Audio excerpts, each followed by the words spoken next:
बिस्मिल्लाहिर्रहमानिर्रहीम। H B news के साथ हसन बेग। नाजरीन, आज हम बुनियादी तौर पे बात करने जा रहे हैं कि जीडीपी ग्रोथ यानी जो ग्रास डोमेस्टिक प्रोडक्ट होती है, जिस पे सारा इन्हसार होता है इस चीज़ का कि कोई भी मुल्क तरक्की कैसे कर रहा है, पाकिस्तान तरक्की किस रफ्तार से कर रहा है, ये उस चीज़ को शो करती है। एक जीडीपी होती है और एक जीएनपी होती है, ग्रॉस नेशनल प्रोडक्ट। उसमें फ़र्क क्या है? फ़र्क थोड़ा-सा है। ग्रास डोमेस्टिक प्रोडक्ट जो है, नाज़रीन के लिए मैं बताता चलूँ, वो चीज़ें होती हैं, वो गुड्स एंड सर्विसेज़ जो विद इन द कंट्री पैदा हो रही होती हैं। और जीएनपी कौन सी होती है? ग्रास नेशनल प्रोडक्ट ये होता है कि जो बाहर से रिमिटेंसेस आ रहे होते हैं, जो हमारे वर्कर्स हैं, जो हमारे बाहर लेबर क्लास गई हुई है या पाकिस्तानी गए हों, वो जितने रिमिटेंसेस भेज रहे हैं, उसको अगर जीडीपी के साथ जमा कर दिया जाए तो वो जीएनपी हो जाती है। बुनियादी तौर पे जो सबसे ज़्यादा हमारे जैसे मुल्कों के लिए इम्पोर्टेंट होता है, वो जीडीपी ही ज़्यादा होता है। जीएनपी हमें फ़र्क डालता है। अभी हमारा सरप्लस जो है, करंट अकाउंट डेफिसिट सरप्लस हो गया है, और उसकी बेसिक रीज़न क्या है? ये नहीं है कि हमारी ग्रोथ बहुत बेहतर हो गई है, जीडीपी ग्रोथ बेहतर हो रही है, नहीं। उसमें जो हमारे रिमिटेंसेस हैं, वो बड़े बेहतर हुए हैं। पिछले महीने में आपको पता है $3 बिलियन से ज़्यादा हमारे रिमिटेंसेस आए हैं। और रिमिटेंसेस बाहर से जो आ रहे हैं, वो इसलिए ठीक नहीं हो रहे कि यहाँ पे कोई सिस्टम बहुत बेहतर हो गया है या हमारी इकोनॉमी बेहतर हो गई है, मईशत ठीक हो गई है। ऐसी कोई बात नहीं है। बेसिकली हुआ क्या है कि आप लोगों को याद होगा कि फैटिफ के बाद पाकिस्तान पे बहुत सारी पाबंदियां लगना शुरू हो गई थी, और हमने बड़ी मुश्किल से जान छुड़ाई फैटिफ से। और उसका नतीजा ये निकला कि हमारा जो बैंकिंग सेक्टर है, जो हमारी यानी डिजिटलाइजेशन है, या ये कहें थ्रू प्रॉपर बैंकिंग चैनल जो सिस्टम है, वो हमने बहुत बेहतर कर लिया है। और अब जो भी कोई भी बाहर से कमाता है, वो हुंडी और हवाला के जरिए नहीं भेज सकता। अगर भेजता है, कोई छोटी मोटी होगी प्रिफरेंस अभी भी हो रही होगी, लेकिन कोई बहुत ज्यादा नहीं हो रही होती। वो ज्यादातर रिमिटेंसेस जो है थ्रू प्रॉपर बैंकिंग चैनल आ रहे हैं। जब थ्रू प्रॉपर बैंकिंग चैनल कोई रिमिटेंसेस आते हैं, तो वो अकाउंट फार हो रहे होते हैं आपकी इकोनॉमी में। स्टेट बैंक उसको अकाउंट फार कर रहा होता है। इसलिए कहा जा रहा है कि ये हमारे जो रिमिटेंसेस हैं, वो बढ़ गए हैं। ये ऐसा नहीं है कि बाहर के लोगों का एतमाद बहुत बढ़ गया। आप लोगों को पता है कि इमरान खान साहब के साथ हमारी सारी कम्युनिटी बाहर की ज्यादा जुड़ी हुई है, अंदर भी जुड़े हुए हैं। यहाँ पे भी जो सूरत हाल है, इमरान खान साहब जाहिर है हमारे यानी मुल्क में सबसे ज्यादा पॉपुलर शख्सियत है। और स्पेशली दो प्रोविंसेस में तो उनकी मेरा ख्याल है कि जो पॉपुलैरिटी है मोर देन 90% है, पंजाब और केपीके में।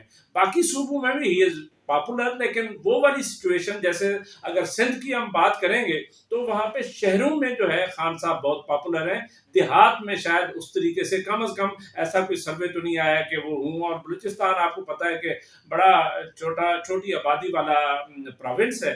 उसमें बात हम ये कर रहे थे कि बुनियादी तौर पे ये नहीं है कि पाकिस्तानी जो है बाहर जो बैठा हुआ था, उसका कोई एतमाद बढ़ गया हमारी मीशत पे।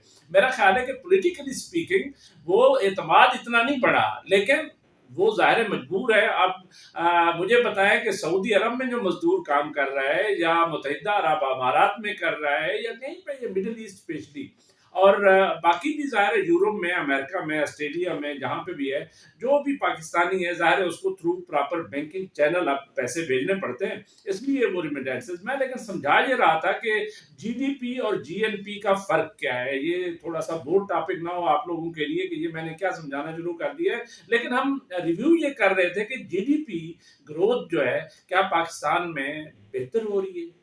अभी फॉर द टाइम बीइंग आप कह सकते हैं पिछले सालों की निस्बत, 1-2 साल की निस्बत तो बेहतर डेफिनेटली हुई है, लेकिन ये नहीं है कि वो अप टू द मार्क है। हमारा जैसा मुल्क जहाँ पे आबादी 3-3.25% की यानी उससे बढ़ रही है, ग्रोथ उसकी है, पॉपुलेशन ग्रोथ है या आबादी बढ़ रही है, तो वहां पे अगर जीडीपी ग्रोथ जो है वो इससे कम होगी, तो इसका मतलब आप तो बेसिकली नेगेटिव में जा रहे हैं। और इसी तरीके से हम अगर अपनी मीशत को देखें, तो हमारी एक बड़ी हिस्ट्री है, हमारी बड़ी तारीख है। 50s में देखें तो हमारी 1950s में शुरू से देखा जाए तो जीडीपी ग्रोथ बड़ी कम थी, और 60s में आके बेहतर हो गई थी, नो डाउट। अयूब खान के दौर में, गो के वो भी एक डिक्टेटर था, लेकिन उस डिक्टेटरशिप के दौर में कम से कम प्राइवेट सेक्टर जो है वो थ्राइव कर रहा था। हमारी एग्रीकल्चर जो है, हमारी ज़राअत जो है वो तरक्की कर रही थी, इसलिए जीडीपी ग्रोथ बेहतर थी। 70s में आ जाए तो अगेन नेशनलाइजेशन की वजह से हमारी जीडीपी ग्रोथ बहुत इफेक्ट हुई। हमारा پورا جو یعنی وہ انڈسٹریلائزیشن تھی اس پہ ایک فرق پڑا. ہمارے جو بڑے بڑے انڈسٹریلسٹ تھے وہ یا تو باہر چلے گئے کیونکہ قومیائے گئے ادارے جو ہے وہ گورنمنٹ کے پاس چلے گئے, اور نتیجہ یہ نکلا کہ جی ڈی پی گروتھ بہت کم ہوگی. پھر 80s میں آ جائیں جب افغان وار ہو رہی تھی اور یہاں پہ ایک اور ڈکٹیٹر تھا, لیکن اس دور میں جی ڈی پی پھر بھی بہتر رہی. اس کی وجہ یہ تھی کہ باہر سے ہمیں امداد بھی بہت آ رہی تھی. آپ لوگوں کو پتہ ہے ہم آلموسٹ روس کے خلاف جنگ لڑ رہے تھے اور ہم فرنٹ لائن اسٹیٹ تھے, افغانستان کی پہلی وار لڑ رہے تھے جس کا خمیازہ بھی ہمیں بہرحال اس وقت بھگتنا پڑا, ابھی بھی بھگت رہے ہیں.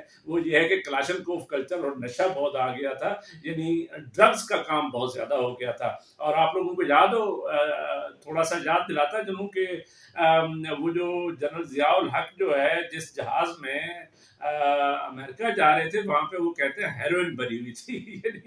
یہ ایک انٹرسٹنگ فیکٹ ہے, اس پہ بی بی سی نے ایک فلم بنائی ہوئی ہے, آپ لوگوں کو یاد ہوگا. بہرحال لیکن اس دور میں کہنا یہ تھا کہ جی ڈی پی گروتھ بھی بہتر تھی کیونکہ باہر سے بہت امداد آ رہی تھی, ساری دنیا آپ کے پاس آئی ہوئی تھی, لیکن وہ سسٹینیبل گروتھ نہیں تھی. اس کے بعد اگر 90s میں آ جائیں اور 2000 یہ آنورڈ جو پیریڈ ہے اس میں پھر جی ڈی پی گروتھ جو ہے وہ کم ہو گئی اور 2-3% پہ چلی گئی. بہرحال وہ اس طرح پراپر کام نہیں ہو رہا تھا. پھر جنرل مشرف کا دور آ گیا, تیسرا ڈکٹیٹر یا چوتھا ڈکٹیٹر جو بھی گئے بہرحال, تو اس کو دور میں پھر اگین افغان وار 2 شروع ہو گئی اور ہماری ایک دفعہ پھر جو ہے ہمارے جو سیکٹرز ہے, سیکٹر آف اکانومی ہے اسپیشلی یہ کنسٹرکشن سیکٹر جو ہے, ریئل اسٹیٹ جو ہے یہ بہت اوپر چلا گیا. ادروائز بھی ہماری بہت سارا ٹیلی کام سیکٹر بھی آگے گیا, بہت ساری چیزیں بہتر ہوئی. سسٹینیبل اکانومی وہ بھی نہیں تھی, لیکن اس وقت پھر جی ڈی پی گروتھ بہتر تھی. اور وہ مشرف کے جاتے ہی 2008 کے بعد پھر ہمارا نوز ڈائیو ہو گیا, جی ڈی پی گروتھ پھر کم ہو گئی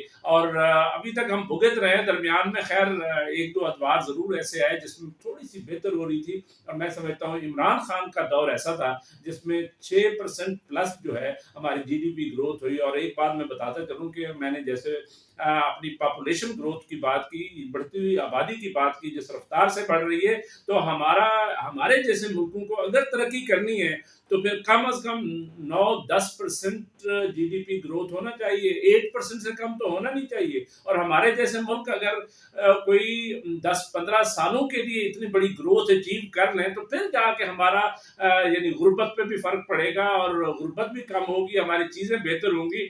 لیکن ماشاءاللہ ہماری گورنمنٹ تو لگی ہوئی ہے قرضے لینے پہ, یہ ایک بڑی انٹرسٹنگ بات ہے. اور قرضے بھی ایسے لے رہے ہیں کہ اسٹینڈرڈ چارٹر سے قرضہ لے لیا ہمارے فائنانس منسٹر صاحب نے. لاسٹ ٹائم میں نے پروگرام کیا تھا اس پہ کہ وہاں پہ کیا کیا ہو سکتا ہے, کیا کیا پاسبلٹی ہے, لیکن اس کو ایک طرف رکھ دیں. لیکن ابھی آئی ایم ایف کے پروگرام چل رہے ہیں, قرضوں پہ قرضے لیے جا رہے ہیں, اور اس کے نتیجے میں کیسے جی ڈی پی گروتھ کیسے بہتر ہو سکتی ہے. ہاں جوا جو ہے وہ بہتر ہو سکتا ہے. میری جوئے سے مراد یہ ہے کہ سٹاکس بہت اوپر جا رہے ہیں ماشاءاللہ. ہم تھوڑا سا جو ہے نا, ہمیں کوئی موقع چاہیے کہ ایک خبر آئی اور اس کے بعد ہم نے شروع کر دیا جی ہمارے سٹاکس بہت اوپر چلے گئے. لیکن کہنا یہ تھا کہ جی ڈی پی گروتھ کیسے بہتر ہو سکتی ہے. بھائی جی ڈی پی گروتھ کے لیے آپ کو 3-4 فیکٹرز آپ کو کیئر کرنے پڑیں گے, آپ کو ان کو اکاؤنٹ فار کرنا پڑے گا.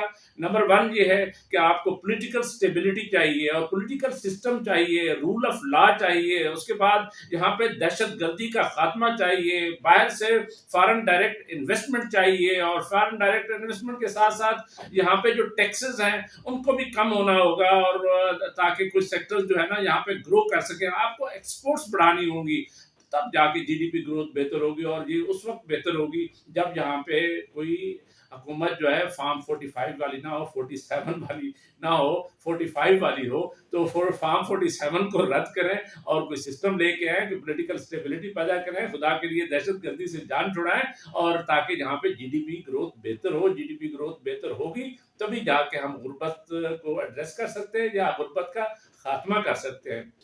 اگر میرا پروگرام پسند آئے ناظرین تو اس کو لائک, شیئر یا سبسکرائب ضرور کیجیے گا, یہی آپ کی سپورٹ ہوگی. اگلے پروگرام تک حسن بھائی کو اجازت, اللہ حافظ.